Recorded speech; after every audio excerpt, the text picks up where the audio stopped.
ప్రభునందు నాకు అత్యంత ప్రియమైనటువంటి వారులారా, మన ప్రభువును రక్షకునైనటువంటి యేసుక్రీస్తు వారి యొక్క శుభనామములో మీ అందరికీ నా హృదయపూర్వకమైన శుభములు, వందనములు తెలియజేస్తున్నాను. ఉదయకాల సమయంలో దేవుని వాక్యాన్ని ధ్యానం చేసుకుందాము. ఈరోజు వాక్య ధ్యానము కొరకు మనం తీసుకున్నటువంటి లేఖన భాగము కీర్తనల గ్రంథము 116వ కీర్తన మొదటి వచనం చదువుకుందాం. యెహోవా నా మొరను నా విన్నపములను ఆలకించి ఉన్నాడు, కాగా నేను ఆయనను ప్రేమించుచున్నాను. ఆమేన్. దేవుని నామమునకు మహిమ కలుగును గాక. ఇక్కడ కీర్తనాకారుడు చక్కగా స్పష్టంగా తన యొక్క ఉద్దేశాన్ని తెలియచేస్తున్నాడు. ఏమనంటే, నా మొరను నా విన్నపాలను నా దేవుడు ఆలకించాడు. ఆయన ఆలకించాడు కాబట్టి, నా మొరలు ఆయన అంగీకరించాడు కాబట్టి, నేను నా హృదయపూర్వకంగా నేను ప్రేమిస్తున్నాను అని చెప్పి ఇక్కడ సత్యాన్ని తెలియజేస్తూ ఉన్నాడు. అవును ప్రియులారా, ప్రభు మనం చేసే ప్రతి విన్నపాన్ని, ప్రతి మొరను ఆయన ఆలకించే దేవుడై ఉన్నాడు. తన యొద్దకు వచ్చే వారిని ఎంత మాత్రం త్రోసివేసే దేవుడు కాదు. వరమడిగితే పొమ్మనే దేవుడు అంతకంటే కాదు.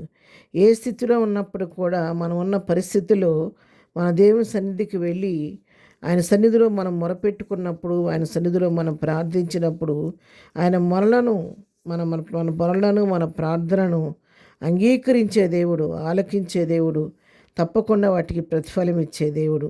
అందుకే భక్తుడైన దావీదు చెప్తాడు, కీర్తనల గ్రంథం 65వ కీర్తన 2వ వచనం చూస్తే, ప్రార్థన ఆలకించువాడా సర్వశరీరులు నీ యొద్దకు వచ్చెదరు. చూడండి, దావీదు దేవుణ్ణి ఏం పేరు పెట్టి సంబోధిస్తున్నాడు ఇక్కడ. ప్రార్థన ఆలకించువాడా, నువ్వు ప్రార్థన ఆలకించే దేవుడు కాబట్టి సర్వజీవులు నీ యొద్దకు వచ్చేదరని చెప్పని ఇక్కడ తన యొక్క ఉద్దేశాన్ని దావీదు తెలియచేస్తున్నట్టుగా మనం చూస్తున్నాం.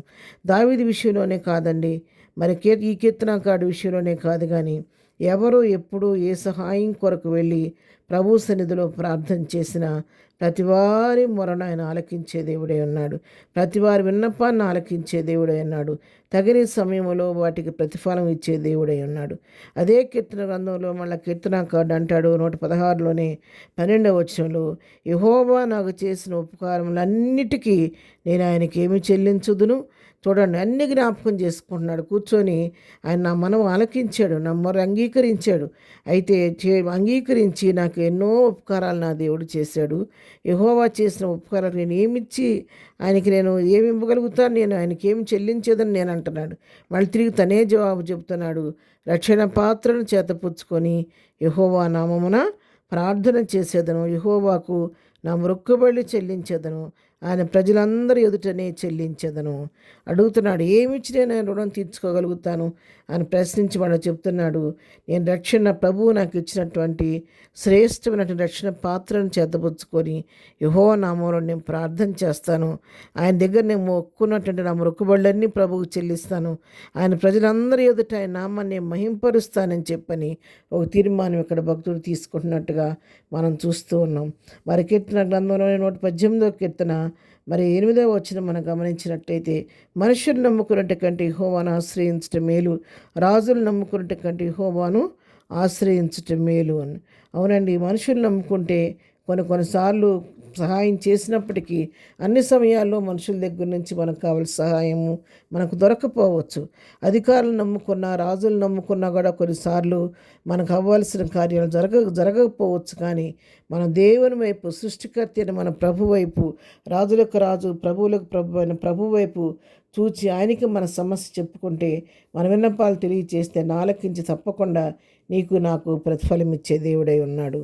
ప్రార్థన. ప్రేమ కలిగిన తండ్రి, పరిశుద్ధుడా, నీ వందనాలు చెల్లిస్తున్నాం. ఉదయకాల సమయంలోనైనా మాకు ఇచ్చినటువంటి ఈ శ్రేష్టమైన లేఖన భాగాన్ని బట్టి మీకు వందనాలు. నా మరణం నా విన్నపాన్ని ఆలకించాడని చెప్పి నిన్ను గురించి కీర్తనాకారుడు తెలియచేసినట్టుగా ప్రభా, మా విషయంలో కూడా ఎంతవరకు ఎన్నో మేళ్ళు చేసేవయ్యా.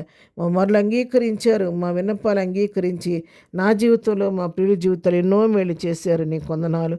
చేసిన వీళ్ళన్నింటిని బట్టి నీ కృతజ్ఞతాస్తుతులు చెల్లించున్నాను తండ్రి. ఇక ముందు కూడా మీ కృపలో బలపరిచి కుడి ఎడమలకు తొట్టిపడకుండా ప్రభువా నేను మా చేయి పట్టుకొని క్రీస్తుని బండపైన పునాదులు స్థిరపరిచి మాకు ముందు మీరు నడుస్తూ మీ వెనక మమ్మల్ని నడిపించి నీ కృపలో బలపరిచి గురి యొద్దకు పరిగెత్తే అనుభవం మాకు అందరికీ దయచేయండి. ఏదైనా బర్త్డే మ్యారేజ్ జరుపుకునే బిడ్డలందరినీ దీవించి ఆస్వాదించండి. దుఃఖంలో కుటుంబాలను ఓదార్చండి. ఆ బలహీనలను ముట్టి స్వస్థపరచమని ఏదైనా దీవులతో ప్రతివారం నింపి నడిపించమని యేసునామములో ప్రార్థించండి పొందుకొని ఉన్నాము తండ్రి. ఆమెన్. ప్రభు కృప సదాకాలము మనందరికీ తోడై ఉండి నడిపించునుగాక. ఆమెన్.